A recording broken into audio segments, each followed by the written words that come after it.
à tous, on est de retour pour un nouveau débrief et décryptage des matchs de la nuit en ce mardi 5 mars avec Shai, évidemment, qui est toujours au rendez-vous. Shai, je te propose qu'on commence par la victoire des Milwaukee Bucks contre les Los Angeles Clippers, victoire 113 à 106, un match sans Yanis, un match où les Bucks ont compté 13 points de retard à la fin du troisième quart-temps. Il y avait encore quelques points de retard au début du quatrième. Et pourtant, victoire des Bucks, la sixième de suite, 41 points de Damian Lillard, 28 points et 16 rebonds de Bobby Portis, avec notamment 14 points dans le quatrième quart-temps. Un très beau comeback, une défense qui s'installe et une équipe des Bucks qui monte en puissance sous Doc Rivers. Bah, il a l'air d'avoir trouvé quelque chose, le doc, là, quand même. On a beau avoir été sceptique, on a quand même toujours laissé ouvert cette possibilité qu'à un moment, il trouve quelque chose et que ça fonctionne bien. Et là, ouais, t'as raison, sans Yanis qui est touché un peu au tendon, je pense que c'était par précaution, ils voulaient pas prendre de risques, ils sont sur une bonne série de victoires, ils auraient pas, je pense, trouvé qu'une défaite contre les Clippers aurait été catastrophique. Et du coup, ils ont préservé Yanis. Et comme plusieurs fois par le passé, ils ont réussi à être bons sans Yanis. Bon sans Middleton aussi, parce qu'on l'oublie un peu, parce Oui, qu'il c'est vrai que est. Middleton n'est pas Et là, ça hein, fait, je crois que complètement ça zappé. fait pas 14 matchs qui manquent, ou entre 10 et 14 matchs, c'est une dizaine de matchs qu'il est plus là. Et ça pouvait aussi expliquer les quelques difficultés à trouver une bonne formule.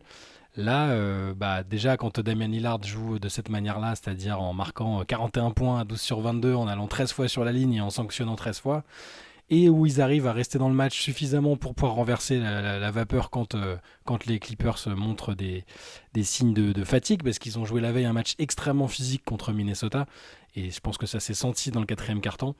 Et ben, Milwaukee est très très difficile à jouer, et même sans Yanis, c'est une équipe qui peut réussir ce genre de performance. Middleton, il n'a pas joué depuis le 6 février. Bah, c'est Euh, ça, ça fait un mois, quoi. donc il a joué que quelques matchs en fait avec Doc Rivers du coup. Mm. Et c'est vrai que cette rotation là, ce qui m'impressionne, c'est qu'ils aient réussi à bien défendre sans Yanis. Mhm. Alors oui, tu l'as dit, c'est vrai, les Clippers, hein, il y avait de la fatigue. D'ailleurs, c'est pas la première fois qu'on le souligne. Il y a de la fatigue, il y a de la fatigue dans les fins de match. Du Mm. coup, c'est de la fatigue accumulée. Pour Los Angeles, ça fait plusieurs fois qu'ils se font reprendre sur la fin. Ils sont sur une moins bonne série. Ils gagnent encore des matchs. Ils sont encore capables, bah, voilà, comme tu l'as dit, de battre les Timberwolves. Mais là, par exemple, Kawhi Leonard est limité à 6 sur 19 au tir. Il y a 29 points d'Arden, 29 points de Paul George, mais derrière, c'est quasiment le néant. Mhm. Même Bones Island qui revient dans la rotation. Westbrook est blessé, qui plus est. Westbrook est blessé, exactement. Bah, ça explique le retour de Bones Island. Mais ça reste une victoire, je trouve, intéressante des Bucks. Et c'est vrai que j'avais complètement oublié, moi, perso, Chris Middleton. Cette rotation-là, tu rajoutes Chris Middleton et Yanis. Donc, tu as Lillard, Beverly et Beasley qui se retrouvent sur le banc. Ou alors peut-être que lui, il ferait passer Crowder sur le banc. Mais j'aime beaucoup ce que Crowder apporte en Mhm. défense à Milwaukee. Derrière, tu as quand même Portis, Connaughton. Bon, Gallinari peut apporter quelques minutes. Beverly, comme je l'ai dit, il est bon, Beverly. Il est bon avec Milwaukee, je le reconnais. L'agitateur. J'ai beau ne pas aimer le gars, je reconnais que depuis son arrivée à Milwaukee, il apporte quelque chose au niveau de l'énergie. Mm. Et là, pour le coup, il fait aussi 12 points, 9 rebonds, 4 interceptions. Mais il y a quelque chose avec Beverly, il y a quelque chose avec cette équipe. Elle est repassée deuxième à l'Est, comme je disais. Ouais. Et elle retrouve petit à petit son statut de OK, la vraie deuxième meilleure équipe de l'Est, ça reste Milwaukee. Ouais, je pense que les Bucks seront pas repris, ou alors c'est pas impossible qu'il y ait encore un petit chassé-croisé avec les Cavs à un moment, mais j'ai l'impression que c'est le moment charnière où sur le sprint final ils vont accélérer et montrer que c'est bien la deuxième meilleure équipe de l'Est, même si après on verra évidemment au playoff, hein, c'est d'autres questions et d'autres situations, mais voilà, bravo à Doc Rivers d'avoir trouvé quelque chose qui fonctionne et d'avoir redonné un peu d'assises défensives, de confiance peut-être à ces joueurs-là aussi. C'est principalement, je pense que c'est ce qu'il a apporté. Il n'y a pas de révolution tactique non plus, hein. Mais ouais, bah, c'est que ça continue comme ça pour les Bucks. On attend toujours de les voir au niveau auquel on les espérait en début de saison avec ce recrutement clinquant. On va voir. Allez, l'autre match phare, on va dire, de la conférence. Là, cette fois-ci, c'était un match entre deux équipes de la conférence Ouest. La victoire des Lakers contre le Thunder, victoire assez éclatante d'ailleurs, même si le score ne le reflète pas tout à fait. Ça finit à 116-104. Mm. Mais en vérité, Los Angeles a plus dominé que ça. Ouais, largement. C'est dans le garbage time que le Thunder est revenu. Victoire très intéressante des Lakers, capables de battre les meilleures équipes. Euh, qui pour le coup, d'ailleurs, OKC perd sa première place à l'Ouest. Il y a 26 points de D'Angelo Russell avec un énorme coup de chaud à un moment dans le quatrième quart-temps. Il met T'as 3 paniers à 3 points contestés de suite. t'as vu LeBron, ce qu'il fait Il y a une séquence où LeBron il a la balle, donc c'est là pour le coup c'est filmé en mode courtside, donc on voit bien l'interaction entre les deux. T'as Russell qui donne la balle à LeBron et LeBron qui agacé presque qui lui rebalance genre mais vas-y mec t'es chaud, prends tes shoots et Il derrière il met un doit. shoot encore contesté, il le rentre. Donc Ouais. Bon, il met des tirs que tu peux pas tout le temps mettre, mais c'est mm, vrai que D'Angelo Russell est un mec super talentueux. Et là, voilà, quand il est chaud, quand il est dans sa zone, c'est que des mauvais tirs, hein. C'est autant sur la mécanique que sur le. Enfin, des mauvais tirs. Je fais mon Paul George, mais il y a un défenseur à chaque fois devant. Mais mm. c'est trois gros tirs qui ont fait passer l'écart à +20, poussé OKC à prendre un temps mort. Anthony Davis aussi a dominé 24 points, 12 rebonds. Et on a vu Shai. Je pense qu'on a vu quelque chose qui est susceptible d'être exploité par certaines équipes, Mm. certaines, celles qui seront capables de le faire. C'est le manque de taille du Thunder. Ouais. Le manque de taille du Thunder. Et Anthony Davis vraiment s'est baladé dans cette raquette. Chet Holmgren est encore léger, il est encore jeune. Alors lui, il est grand, mais il est pas big, il n'est pas heavy. Et là, pour le coup, derrière, bon, il y a Biombo qui peut apporter quelques minutes, mais ça reste léger. Et ça s'est vu. Je trouve que ça s'est vu sur ce match. Les C'était Lakers sont parus vraiment ouais. grands pour le Mais Thunder. c'est peut-être pas anodin si les Lakers sont à 3-1 contre le Thunder cette saison. Le Thunder a plutôt des bilans positifs contre les grosses équipes de la conférence Ouest et contre les Lakers, c'est plus compliqué. Ils ont perdu 3 de leurs 4 matchs. Et ouais, c'était un match un peu sans, un peu. Tu vois, je disais à chaque fois que le OKC est une équipe plutôt stable, fiable, qui a pas trop de trous d'air, d'inconstance en termes d'énergie d'un match à l'autre. Là, je les ai trouvés ouais, en difficulté, un peu mollasson. Même Shea, je crois qu'il finit à 20 points, non? Enfin, c'est 20 correct, points mais à 5 sur 13. bon, pour lui, c'est pas bon. On est tellement habitué à ce que ce soit un métronome que c'est pas si bon que ça. Et les Lakers sont, t'as raison, le score est presque flatteur pour OKC parce que les Lakers ont quand même nettement dominé le match. Et c'est le 10e en 14 matchs pour les Lakers, c'est le 10e succès en 14 matchs. Et quand ça fonctionne bien comme ça, avec Austin Reeves aussi qui a été plutôt prolifique, 16 points, 7 passes, 6 rebonds, Ouais. Puis ça donne une LeBron, bonne équipe. 19 points, 11 rebonds, 8 passes. Voilà. En fait, ce qui est étonnant avec le Thunder, c'est que je trouve qu'ils ont de la taille sur tous leurs postes, sauf peut-être. Alors après, Holmgren est long, mais sauf peut-être dans la raquette. Et du coup, je trouve que la taille sur leur poste Mm. extérieur, ça leur sert défensivement. C'est chiant d'affronter une équipe avec des mecs assez grands, qui a des longs bras, capables de switcher. Mais c'est vrai que quand tu as un mec comme Anthony Davis, ou je pense aussi à un Nikola Jokic, ou même s'ils ont battu 3 fois Denver cette saison, euh, ça peut poser problème. Et aussi, je dirais que les Lakers ont quand même vachement haussé leur niveau de jeu défensif depuis Mm. quelques semaines. Austin Reeves, par exemple, défend de mieux en mieux. Et là, il y a une stat qui est clé, hein. C'est souvent ça avec OKC, mais ouais, c'est pour rendre hommage à la défense des Lakers. 39% de réussite au tir pour le Thunder. On le dit souvent sur cette chaîne, dès qu'OKC n'a pas d'adresse, je pense qu'il faudrait prendre leurs 19 défaites et analyser. Ils sont à 19 ou 20 défaites? Ouais, 19 défaites maintenant.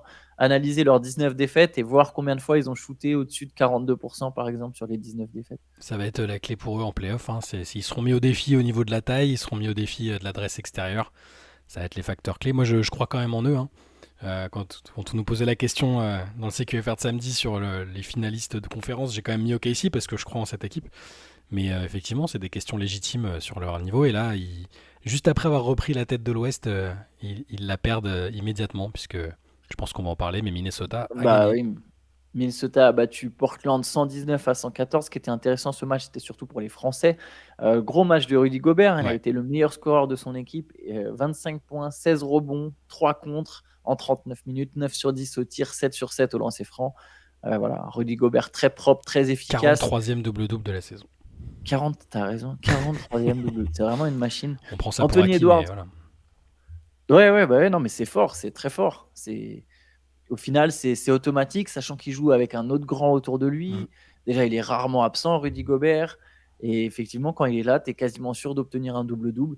Bien sûr que c'est pas un scoreur qu'il a besoin des autres pour scorer, par exemple, mais il est très efficace dans son registre. Et là, quand ça donne 7 sur 7 au lancer franc, bah, tu passes sur un match direct à 25 points. Anthony Edwards est arrivé en retard à la salle, il a perdu la notion du temps. Ouais, Il arrive en il vient d'être papa, ouais. Ouais, du coup, il a commencé sur le banc, il a quand même inscrit 13 points. J'ai parlé de Rudy Gobert, mais en face, il y a Ryan Rupert aussi qui s'est montré un petit peu. Ouais, 13 points, 6 rebonds, 5 sur 7 au tir, 3 sur 3 à 3 points. Voilà, c'était un match où les Français ont pu se mettre en avant. 34 points d'Anthony Simons avec 14 passes. ça fait plaisir pour Rupert parce qu'il a pas beaucoup joué cette saison. Hein. c'était presque décevant dans une saison où Portland est en plein tanking et où il y a des jeunes joueurs qui sont censés se montrer. C'était son 18e match, je crois, et c'était Oui. de loin le meilleur, avec quasiment son plus gros temps de jeu, je pense. 13 points, 6 rebonds, c'est les deux meilleures marques pour lui. Il avait jamais marqué autant, il avait jamais pris autant de rebonds, il avait jamais mis autant de paniers à 3 points. Il fait le 3 sur 3. Et bah, j'espère que Chauncey Billups va lui filer du temps de jeu jusqu'à la fin de la saison, qu'on puisse voir un peu ce qu'il a dans le Mais ventre. le tanking, en fait, en vérité, ces équipes-là, elles commencent réellement à tanker vraiment qu'à partir de février-mars. C'est vrai. Donc, quelque part, c'est pas si surprenant qu'ils jouaient pas avant. Là, il y a beaucoup de blessés. C'est-à-dire qu'il y a des joueurs qu'on verra peut-être même sans doute plus. Je pense que Brogdon, on le verra plus. Sheldon Sharp, il est opéré, je pense qu'on le verra Mm. plus. Et là, on le voit bien, hein, dans le 5 majeur, il y a Chris Murray, il y a Jabari Walker, il y a Diop Reif, Dalano Banton. C'est Là, les ouf. Blazers sont en mode full tanking, tu vois. Et là, Mm. du coup, faire jouer Ryan Rupert a du sens. D'ailleurs, il avait déjà joué les matchs précédents. Le problème, c'est qu'à la fois, c'est cool pour se montrer, à la fois, c'est rarement une garantie. Tu peux Bien sûr. briller dans ces Mm. moments-là et ne jamais rejouer ensuite. Vaut mieux quand même briller, j'imagine. Tu peux quand même montrer des choses qui peuvent éventuellement taper dans l'œil de ton équipe ou d'une autre équipe. Mais voilà, les franchises savent très bien. Je te dis, dans la rotation, là, il y a du Minaya, du Brown, du Hagans. Tu connais ces mecs-là? Justin Minaya, tu connaissais Justin Minaya? Absolument pas. Je vais pas faire le hipster, je connaissais pas. Justin Minaya a joué 10 minutes. Voilà, tu vois, Mais, il y a mais c'est vrai, t'as Ashton raison. Hagans. Oui, Ashton Hagan, ça, c'est le dernier qu'ils ont Oui, signé, ça, oui. j'avais vu.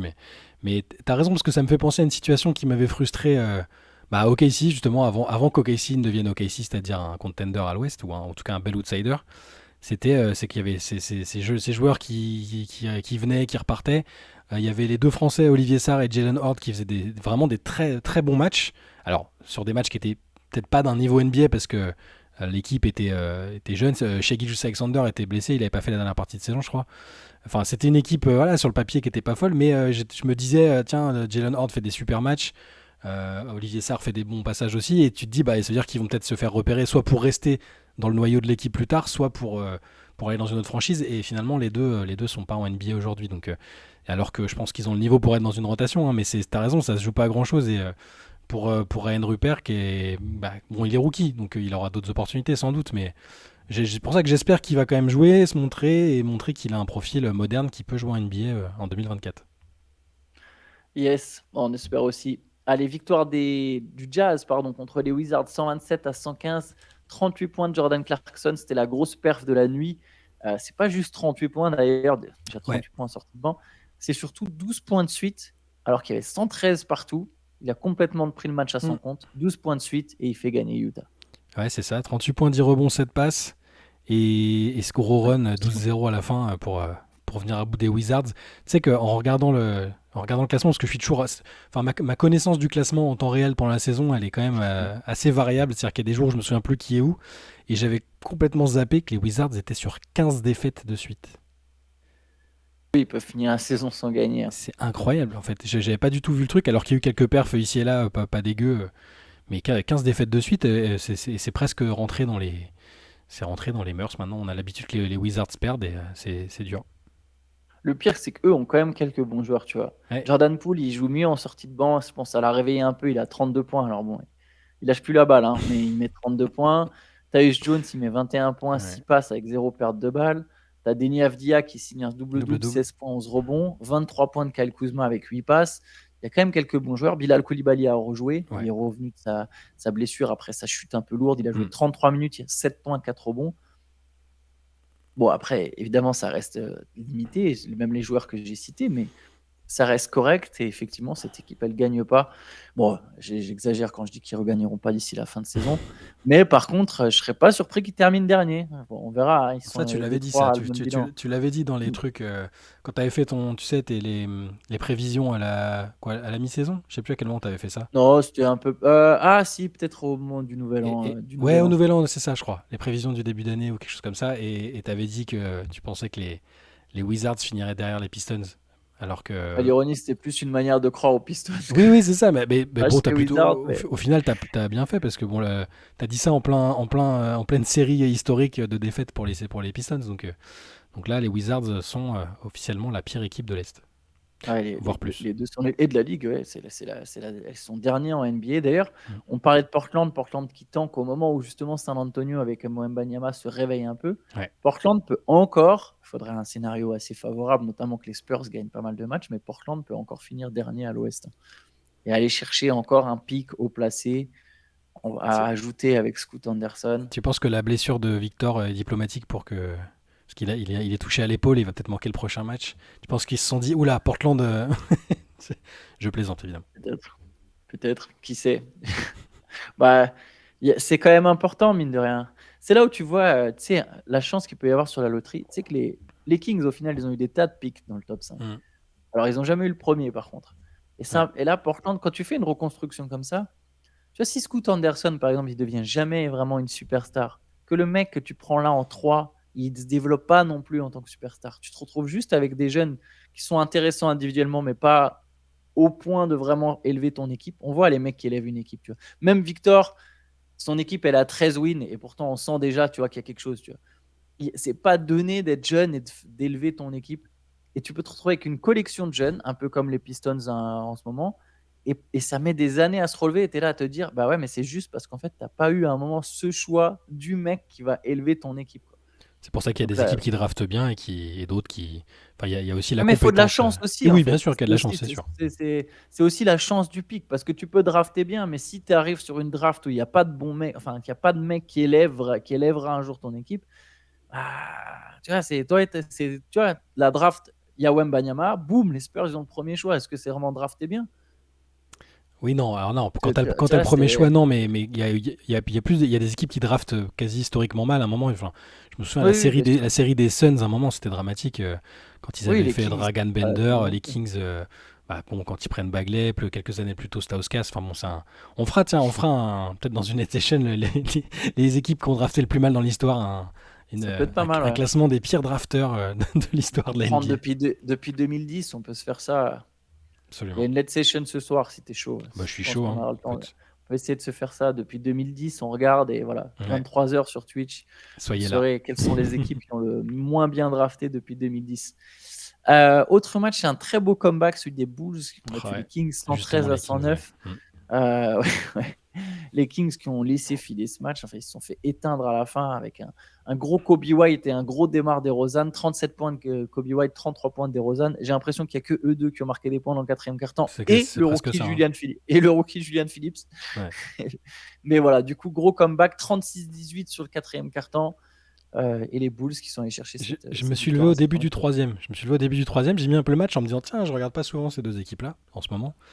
Et j'ai été atterré par les Kings en fait. C'est une équipe que j'aime bien regarder jouer. En plus, quand je tombe dessus, je suis content. C'est dynamique, ça bouge bien. Tu te dis toujours que t'as Malik Monk qui va foutre 30 points en 5 minutes. Donc tu sais que tu vas voir des trucs sympas. Et là, ouah, le niveau d'effort et la manière dont ils se sont fait rattraper par les. Ils avaient 22 points d'avance à 3 minutes de la fin du troisième, je crois. Et ils ont Aucune adresse à complètement. 3 Ah points. ouais, c'est complètement parti. Et puis ils prennent 36-18. Et du coup, ils sortent de la zone de qualif direct. Ils sont Non, septième. non, non, je crois qu'ils Ah, ou sont alors il y a toujours. peut-être l'autre match qui n'était pas Ah terminé et ça non, m'a. t'as Si. raison, pardon, Je t'as sais plus. raison. Ils en sortent. Alors T'as faut pas me raison, faire ils en confiance sortent hein, avec. sur les classements, je Non, fais non, deux têtes, hein. t'as raison. Les Suns passent sixième. Mm. Les Suns qui sont aussi sur 2 défaites de suite passent quand même sixième. Ouais. Il y a une petite lutte de toute façon entre New Orleans, Phoenix, Sacramento, Dallas. Ouais. Et du coup, Los Angeles s'en rapproche. Et même les Warriors, en fait, avec les défaites des autres, peuvent petit à petit espérer encore. Il y a une vraie belle lutte en 1, 2, 3, 4, 5, 6 équipes. Allez, on va dire il y a encore 6 équipes en course, je pense, pour finir jusqu'à la cinquième Ouais, place, quoi. égoïstement, en tant que spectateur, j'ai pas envie que les Warriors et les Lakers remontent trop. J'ai envie que Ouais, ça ça va être un s'affronte au play-in, play-in ouais. plutôt Ouais. que sur une série de playoffs au premier tour. Voilà. Je suis désolé aux fans des Warriors et des Lakers, mais je veux pas que vous performiez trop parce que je veux voir du play-in mort subite avec ces équipes-là. Voilà. Ah, et le dernier match de la nuit, c'était un espèce de combat des nuls. Je suis désolé. Non, il y a un truc. Pardon. Memphis a battu Brooklyn 106 à 102. Ce qui est dingue pour les Nets, c'est qu'ils ont quand même battu Atlanta 2 fois de suite. Ouais. Donc, se sont donné plus ou moins une possibilité de revenir dans la course au play-in en battant 2 fois de suite leurs concurrents directs. Là, ils reçoivent Memphis. On parlait des effectifs, hein. Alors, c'est quand même un peu plus joli que celui de Portland que je t'ai dit tout à l'heure, mais je vais te donner quand même deux joueurs de Memphis, Matt Hurt Ouais, il a signé, il vient juste de signer aussi, lui. et Trey Jemison. On avait déjà parlé, hein, Ouais. mais tu vois, mais Trey Jemison, c'est Luke Kennard qui a fait la différence. Luke Kennard, il a mis 25 points, 7 passes. Mm. Ouais, c'est pas l'effectif le plus funky. Et mon gars, Jake Laravia, Jack Laravia, mais oui, je ouais, suis voilà, content qu'il joue. c'est des joueurs un peu plus connus déjà que ceux de Mm. Portland, tu vois. Mais ça reste quand même de l'obscur, quoi. Les Lamar Stevens, si t'as pas été fan des Cavaliers C'est pendant un ça. moment, franchement, Non, mais les Nets, les Nets sont déconnés, hein, parce que si tu veux te mettre un peu d'enjeu pour la fin de saison, bah, c'était très bien avec les 2 victoires contre les Hawks qui n'ont pas triangle. Tu te dis, allez, on fait le forcing plutôt que de tanker. Et puis tu perds à domicile. Tu perds à domicile contre Memphis, qui a cette équipe-là, qui venait de perdre 5 matchs de suite en plus. Ils prennent 25 points après des rebonds offensifs sur les secondes chances. Donc, niveau d'effort un peu décevant de la part des Nets. Bon, c'est pas terminé, hein, ils peuvent encore revenir sur les Hawks, mais c'est une occasion manquée, je trouve. complètement. Bon, on a fait le tour, Shai. On a fait le Absolument. tour pour aujourd'hui. Et j'ai bien noté vos commentaires hier, parce que c'est pour ça que je disais que c'est mieux quand Antoine est là pour rappeler des faits statistiques importants. Mais vu qu'on parlait des matchs hier, je parlais des matchs de dimanche, mais j'ai même pas mentionné le fait que LeBron avait atteint la barre des 40 000 points pendant le Ah oui, week-end. les 40 000, ouais. Voilà. C'est vrai. Et du coup, On oublie un peu ce qui se c'est passe le ça. week-end. Bah, le dimanche, ça va, mais je me suis resté très très fixé sur le dimanche. Et du coup, dans les commentaires, à juste titre, on m'a rappelé qu'il y avait quand même une petite performance sympathique de LeBron qui avait atteint les 40 000 points. Donc je le rementionne pour les gens qui ne le savent pas. LeBron est le premier joueur de l'histoire de la NBA à atteindre la barre des 40 000 points. Sachant qu'il a aussi plus de 10 000 rebonds et plus de 10 000 passes décisives en Ouais, carrière. c'est abusé. Ça, le 40 000, 10 000, 10 000, c'est un bel Ouais, il va argument falloir se lever de bonheur pour les pour le faire quand même. partisans de. Ouais. Faudrait que Luka Doncic ait une hygiène de vie assez impressionnante. Ouais. Faut aller le chercher. Bon, on s'arrête là-dessus. Ouais. Il y a le podcast d'hier avec Fred Young est toujours disponible. Fred qui prend ma place sur cet épisode. J'étais chez le dentiste comme Shai vous l'a. Les gens, il y a des gens qui ne croyaient pas, hein, genre ouais c'est ça le dentiste et tout, mais je pense que tu peux leur assurer que tu étais suffisamment shooté pour. Voilà. Je vous garantis que j'y étais. Je vous garantis que j'étais chez le dentiste. Ma mâchoire s'en souvient. Il y a aussi, donc ce soir, on se retrouvera pour une late session. On fera donc les équipes qui ont le moins bien drafté depuis 2010. Je te propose qu'on parte de 2010, qu'on n'est quand même pas beaucoup plus loin. Il y a des nouveaux. De toute façon, il y a déjà eu des changements de front Ouais. office entre temps. Il y a des nouveaux emojis, hein, notre ami le petit Schlem qui m'a envoyé des nouveaux emojis là. Vous aurez les Dark Pimel et compagnie. Il y en a une bonne dizaine là, c'est bien cool. Je les ai tous uploadés là. J'ai hâte de voir ça. J'ai hâte de voir ça. Et on se retrouvera demain aussi, évidemment, pour un nouveau CQFR. Yes. Bonne journée à tous. Bonne journée. Ciao. Ciao, ciao.